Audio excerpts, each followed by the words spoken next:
Hello friends, welcome to my YouTube channel. आज की class में हम कुछ ऐसे वाक्यों को इंग्लिश में ट्रांसलेट करना सीखेंगे जिन्हें आप अपनी डेली लाइफ में रोज़ बोलते हैं। तो ये सभी वाक्य कुछ इस तरह से हैं, जैसे मन में आया और मैंने उसे चैलेंज कर दिया, या फिर मन में आया और वो मुंबई चला गया, या फिर मन में आया और उसने नौकरी छोड़ दी, या फिर मन में आया और मैंने नथिंग फ़ोन 4A ख़रीद लिया, या फिर मन में आया और उसने मुझे सब कुछ बता दिया। तो फ्रेंड्स, यहाँ पे आपने नोटिस किया होगा मन में आया और उसने कोई काम कर दिया, इस तरह के सारे वाक्य हैं। और इन सभी वाक्यों के अंदर मन में आया ये बार बार रिपीट हो रहा है कि मन में आया और उसने कोई काम कर दिया। ये सभी हर वाक्य में बार बार रिपीट हो रहा है। तो इस तरह के वाक्यों को इंग्लिश में कैसे बोला जाता है, आज की क्लास में हम सीखेंगे। सबसे पहले हम जान लेते हैं मन में आया और उसने वो काम कर दिया, उसको हम इंग्लिश में क्या बोलते हैं? On a whim. On a whim. On a Vim का मतलब होता है मन में आया। Okay, on a whim. तो आइए अब इसी वर्ड का यूज़ करके हम इस तरह के वाक्यों को इंग्लिश में ट्रांसलेट करना सीखते हैं। तो फ्रेंड्स, इन सभी वाक्यों को इंग्लिश में ट्रांसलेट करने के लिए हम इस स्ट्रक्चर का यूज़ करेंगे। सबसे पहले लिखेंगे सब्जेक्ट। सब्जेक्ट प्लस वर्ब की second form plus object plus on a whim. Subject plus verb की second form plus object plus on a whim. तो फ्रेंड्स, इस स्ट्रक्चर के अंदर आपने एक चीज़ नोटिस की होगी, सब्जेक्ट प्लस वर्ब की सेकंड फॉर्म प्लस ऑब्जेक्ट। ये जो स्ट्रक्चर है ये पास्ट इंडेफिनिट, जिसको आप सिंपल पास्ट भी बोलते हैं, पास्ट इंडेफिनिट का स्ट्रक्चर है। यानी सब्जेक्ट प्लस वर्ब की second form plus object plus on a Vim. इसको आप ऐसे याद कर सकते हो या फिर आप इस स्ट्रक्चर को ऐसे भी याद कर सकते हो, सिंपल पास्ट प्लस में ऑन अ विम। जैसे आपको इजी लगे आप वैसे याद कर सकते हैं। तो आइए अब इस स्ट्रक्चर का यूज़ करके हम इन सभी वाक्यों को इंग्लिश में ट्रांसलेट करना सीखते हैं। हमारा फर्स्ट सेंटेंस है, मन में आया और मैंने उसे चैलेंज कर दिया। मन में आया और मैंने उसे चैलेंज कर दिया। तो सबसे पहले हम क्या लिखेंगे? हम लिखेंगे सब्जेक्ट। इसमें क्या है? मन में आया और, इसको तो हमें पता है कि ऑन अ विम बोलना ही है। तो इसके बाद वाला जो सेंटेंस है वो क्या है? मैंने उसे चैलेंज कर दिया। मैंने उसे चैलेंज कर दिया। अब आप इसको इंग्लिश में कैसे बोलोगे? सबसे पहले आप लिखोगे सब्जेक्ट। सब्जेक्ट क्या है इसमें? मैंने को इंग्लिश में क्या बोलते हैं? आई के बाद आएगा वर्ब की सेकंड फॉर्म। वर्ब क्या है इसमें? चैलेंज करना। वर्ब क्या है इसमें? चैलेंज करना। तो चैलेंज करने की सेकंड फॉर्म होती है चैलेंज्ड। चैलेंज करने की सेकंड फॉर्म क्या होती है? चैलेंज्ड। चैलेंज्ड के बाद आ जाएगा ऑब्जेक्ट। ऑब्जेक्ट क्या है इसमें? उसे। ऑब्जेक्ट क्या है इसमें? उसे। उसे को इंग्लिश में हिम बोलेंगे। आप हिम का भी यूज़ कर सकते हैं या फिर आप इसमें हर का भी यूज़ कर सकते हैं। आई चैलेंज्ड हिम। मैंने उसे चैलेंज कर दिया। I challenged him. कब कर दिया? मन में आया, ऑन अ विम। इसको हम लास्ट में लिखेंगे बिल्कुल। Okay, I challenged him on a whim. मन में आया और मैंने उसे चैलेंज कर दिया। I challenged him on a whim. I challenged him on a whim. I hope friends आपको ये सेंटेंस समझ में आया होगा। अब इसी तरह से आपको अगला सेंटेंस बनाना है, इंग्लिश में ट्रांसलेट करना है। नेक्स्ट सेंटेंस है, मन में आया और उसने नौकरी छोड़ दी। मन में आया और उसने नौकरी छोड़ दी। तो आप इसको कैसे बनाओगे? मन में आया और, इसको तो हम लास्ट में लिखेंगे बिल्कुल, जिसको हम इंग्लिश में ऑन अ विम बोलते हैं। और ये मैंने आपको स्टार्टिंग में ही बता दिया है।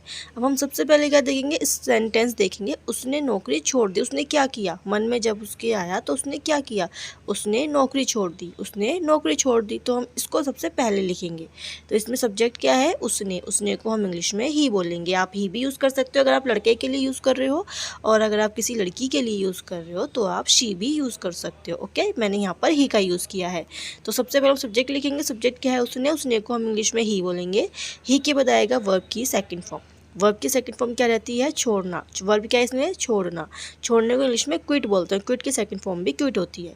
ही क्विट। क्विट के बाद जाएगा ऑब्जेक्ट। ऑब्जेक्ट क्या है इसमें? नौकरी। उसने क्या छोड़ दिया? नौकरी छोड़ दी। ऑब्जेक्ट का हम पता कैसे करते हैं? क्या, क्यों का क्वेश्चन करके। तो उसने क्या छोड़ दिया? नौकरी। मतलब नौकरी क्या है? उसका ऑब्जेक्ट है। तो he quit his job. He quit his job. उसने नौकरी छोड़ दी। He quit his job. His job आएगा। इसमें हिज क्यों आया है? क्योंकि हमने सब्जेक्ट में ही का यूज़ किया है। अगर आप सब्जेक्ट में ही की जगह शी का यूज़ करते तो उसके बाद क्विट के बाद हिज की जगह हर का यूज़ होता। ओके, तो यहाँ पे मैंने ही का यूज़ किया है, ही क्विट हिज जॉब। हिज इसीलिए आया क्योंकि ही का यूज़ किया गया है। अगर आप लड़की का यूज़ करते, मतलब लड़की यानी अगर आप शी का यूज़ करते तो हिज की जगह पे हर आता। ओके, मन में आया और उसने नौकरी छोड़ दी, he quit his job on a whim. On a whim, मन में आया, इसको हम सबसे लास्ट में लिखेंगे। मन में आया और उसने नौकरी छोड़ दी, कैसे बोलोगे आप? He quit his job on a whim. अगर आप लड़की के लिए बोल रहे हो तो she quit her job on a whim. She quit her job on a whim. I hope friends आपको ये सबसे अच्छे तरीके से, बहुत अच्छे तरीके से समझ में आया होगा। अब इसी तरह से आपको अगला वाक्य इंग्लिश में ट्रांसलेट करना है। नेक्स्ट सेंटेंस है, मन में आया और वो मुंबई चला गया। मन में आया और वो मुंबई चला गया। अब आप इसको इंग्लिश में कैसे बोलोगे? सबसे आप बनाओगे सेंटेंस। सेंटेंस क्या है इसमें? वो मुंबई चला गया। तो इसको हम इंग्लिश में कैसे बोलेंगे? सबसे पहले हम लिखेंगे सब्जेक्ट। सब्जेक्ट क्या है इसमें? वो, मतलब इसमें लड़के के बारे में बात हो रही है ना किसी, क्योंकि चला गया। अगर लड़की होती तो चली गई होता। तो ये यहाँ पर लड़के की बात हो रही, तो लड़के के लिए हम ही का यूज़ करेंगे। सब्जेक्ट आ गया ही के बाद आएगी वर्ब की सेकंड फॉर्म। वर्ब क्या है इसमें? जाना, चले जाना, जाना। जाने को इंग्लिश में क्या बोलते हैं? गो। तो गो की सेकंड फॉर्म क्या होती है? वेंट। He went. वेंट के बाद आ जाएगा ऑब्जेक्ट। वो कहाँ चला गया? मुंबई। तो मुंबई क्या हो गया हमारा? ऑब्जेक्ट। इसको हम लिखेंगे to Mumbai. He went to Mumbai, वो मुंबई चला गया। He went to Mumbai. Mumbai के बाद आ जाएगा on a whim. On a whim, मन में आया। मन में आया और वो मुंबई चला गया, इसको इंग्लिश में कैसे बोलेंगे? He went to Mumbai on a whim. He went to Mumbai on a whim. I hope friends आपको ये भी सेंटेंस अच्छे से समझ में आया होगा। अब इसी तरह से आपको अगला वाक्य समझना है। ये सभी वाक्य हल्के थोड़े से टफ हो सकते हैं, बट आप इन सभी वाक्यों को अपनी डेली लाइफ में रोज़ बोलते हैं। आपको याद, अगर आप सोचें थोड़ा, अगर रोज़ाना आप यूज़ करते हैं इन सभी सेंटेंसेस को, अगर आप इन सभी सेंटेंसेस को इंग्लिश में बोलना स्टार्ट करेंगे तो धीरे धीरे आपका इंग्लिश जो होगा वो इम्प्रूव होगा। तो इसी तरह से हम अगले वाक्यों को इंग्लिश में ट्रांसलेट करते हैं। नेक्स्ट सेंटेंस है, मन में आया और उसने मुझे सब कुछ बता दिया। मन में आया और उसने मुझे सब कुछ बता दिया। अब आप इसको इंग्लिश में कैसे बोलोगे? सबसे पहले हम सेंटेंस बनाएंगे। उसने मुझे सब कुछ बता दिया। सेंटेंस क्या है इसमें? उसने मुझे सब कुछ बता दिया। अब आप इसको इंग्लिश में कैसे बोलोगे? पहले आप लिखोगे सब्जेक्ट। सब्जेक्ट क्या है इसमें? उसने। उसने को हम ही का यूज़ करेंगे। आप ही और शी किसी का भी यूज़ कर सकते हैं।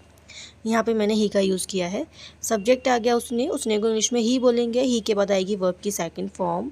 सेकंड फॉर्म क्या है इसमें? वर्ब क्या है इसमें? बताना। बताने को इंग्लिश में टेल बोलते हैं। बताने को इंग्लिश में क्या कहते हैं? टेल। TELL, tell.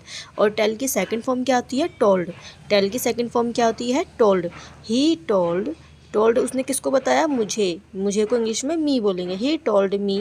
मी के बाद आ जाएगा ऑब्जेक्ट। ऑब्जेक्ट क्या है इसमें? सब कुछ। उसने क्या बताया है? सब कुछ बता दिया। सब कुछ इंग्लिश में क्या बोलेंगे? Everything. He told me everything. He told me everything. उसके बाद जाएगा on a whim. On a Vim, मैं मन में आया और उसने मुझे सब कुछ बता दिया। He told me everything on a Vim.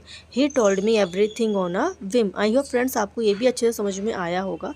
अब इसी तरह से आपको नेक्स्ट वाक्य को इंग्लिश में ट्रांसलेट करना है। नेक्स्ट सेंटेंस है, मन में आया और मैंने नथिंग फ़ोन 4A खरीद लिया। मन में आया और मैंने नथिंग फ़ोन 4A खरीद लिया। आप इसको इंग्लिश में कैसे बोलोगे? पहले आप लिखोगे सेंटेंस। सेंटेंस क्या है इसमें? मैंने नथिंग फ़ोन 4A खरीद लिया। यही तो वाक्य है इसमें। मैंने नथिंग फ़ोन 4A खरीद लिया। आप इसको इंग्लिश में कैसे बोलोगे? सबसे पहले आप लिखोगे सब्जेक्ट। सब्जेक्ट क्या है? मैंने को इंग्लिश में आई बोलेंगे, आपको पता होगा। उसके बाद आएगी वर्ब की सेकंड फॉर्म। वर्ब क्या है इसमें? खरीदना। खरीदने को इंग्लिश में बोलेंगे बाय। BU buy, buy. और बाय की सेकंड फॉर्म क्या होती है? Bought. BOUGHT, bought. Bought second form हो गया और उसके बाद आ जाएगा ऑब्जेक्ट। और ऑब्जेक्ट के बाद आपको लिखना है ऑन अ विम। और इसी तरह से आपको अगला वाक्य बनाना होगा। मन में आया और मन में आया और उसने अपना फ़ैसला बदल दिया। अब आप इसको इंग्लिश में कैसे बोलोगे? आपको सबसे पहले सब्जेक्ट लिखना है। सब्जेक्ट में आपको पता है उसने है। उसने आप ही भी हो सकता है और शी भी हो सकती है, तो आप किसी का भी यूज़ कर सकते हैं इसमें। उसके बाद आ जाएगा वर्ब की सेकंड फॉर्म। वर्ब क्या है इसमें? बदलना। बदलने को इंग्लिश में क्या बोलते हैं? चेंज। बदलने को इंग्लिश में क्या बोलते हैं? चेंज। और चेंज की सेकंड फॉर्म क्या होती है? चेंज्ड। चेंज की सेकंड फॉर्म क्या होती है? चेंज्ड। और फैसले को इंग्लिश में डिसीजन बोला जाता है। तो आप इन दोनों वाक्य की मैंने वर्ड मीनिंग बता दी है आपको। आप इन दोनों वाक्यों को इंग्लिश में ट्रांसलेट कीजिए और कमेंट करके आप मुझे बताइए कि आपने इन दोनों वाक्यों को क्या बनाया है। उसको आप कमेंट कीजिए ताकि मैं यहाँ से चेक कर सकूँ कि आपने सही ट्रांसलेट किया है या नहीं किया, आपको वीडियो समझ में आई है या नहीं आई। वो कैसे पता चलेगा? जब आप इसका आंसर कमेंट करके बताएंगे। तो आप इन दोनों के आंसर कमेंट ज़रूर कीजिएगा। और हाँ, अगर आप इंग्लिश सीखना चाहते हैं तो आप थोड़े थोड़े वर्ड मीनिंग डेली बेसिस पे याद भी कीजिए। ओके, मैंने इस वाक्य के सारे वर्ड मीनिंग आपको बता दिए हैं। अब आपकी कोई भी मिस्टेक नहीं होनी चाहिए इसके अंदर, तो आप इन दोनों वाक्यों को इसी स्ट्रक्चर का यूज़ करके जल्द से जल्द इसका कमेंट करके आप मुझे बताइए। आई होप फ्रेंड्स आपको ये पूरी वीडियो बहुत अच्छे से समझ में आई होगी। इसी तरह की और वीडियोज़ को देखने के लिए आप हमारे चैनल को सब्सक्राइब करें, वीडियो को लाइक करें, शेयर करें। मिलते हैं अब नेक्स्ट वीडियो में। Bye bye, take care.